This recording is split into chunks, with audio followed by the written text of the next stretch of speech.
Supporting you through your pregnancy and helping you get ready for when your baby is back home with you. Mercy Health is involved in many community wellness programs, and today Jessica Talbert is here with us so we can learn a little bit more about early Head Start home visiting. Thanks for being here today. Thank you. Yeah, so we want to make sure that those kiddos are ready for school, and that starts really young. You know, we don't necessarily think about that, but we also don't want them to be behind. We want them to be developing as they're supposed to. So tell me, what exactly is the Early Head Start program? So the Early Head Start program is part of the Head Start program, but it's for the infants and toddlers instead of the preschoolers like the Head Start.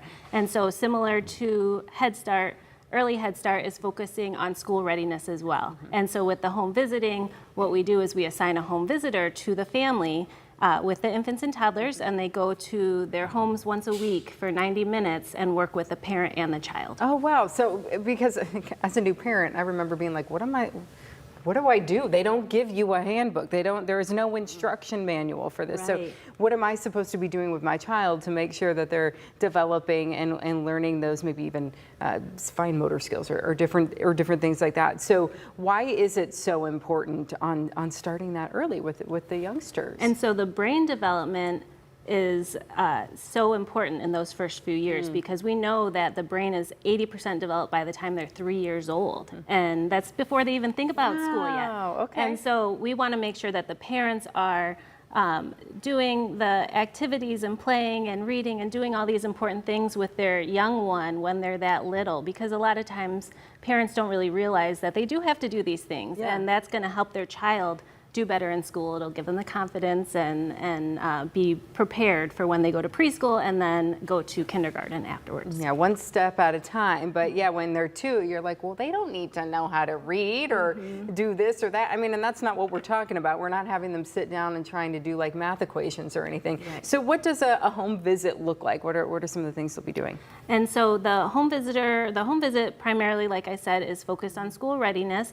And so a lot of the home visit is going to be child development, where the child is based off of their age and where they are developmentally, and parent education.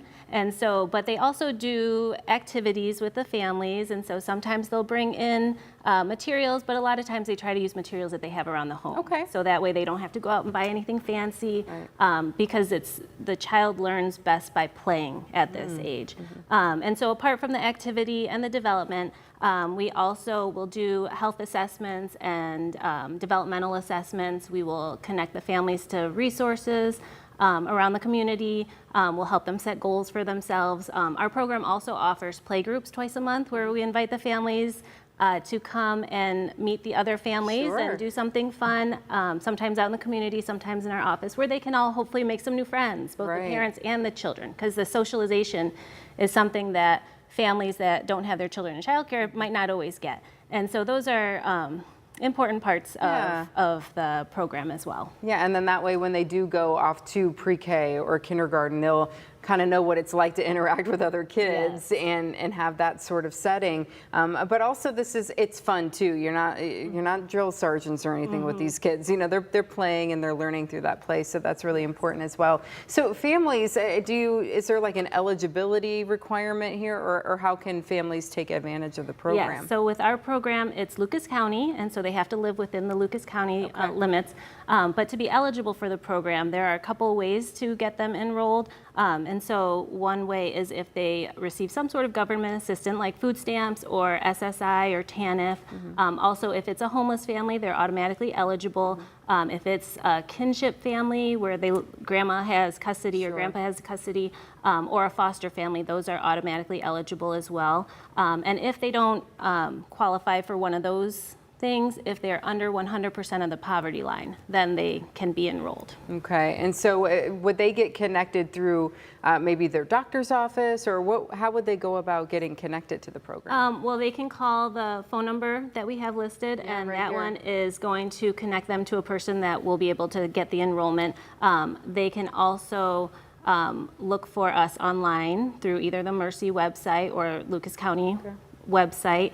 But we also try to get out in the community and do some outreach at different festivals and events and things like that. Yeah, make sure that you know that these services are available to you and take advantage of that, because we want our kids to thrive and we want them to do really well. And it's such a proud feeling too when you see them being successful. So it sounds like a great program. Thanks for being here today. Thank you. We appreciate it.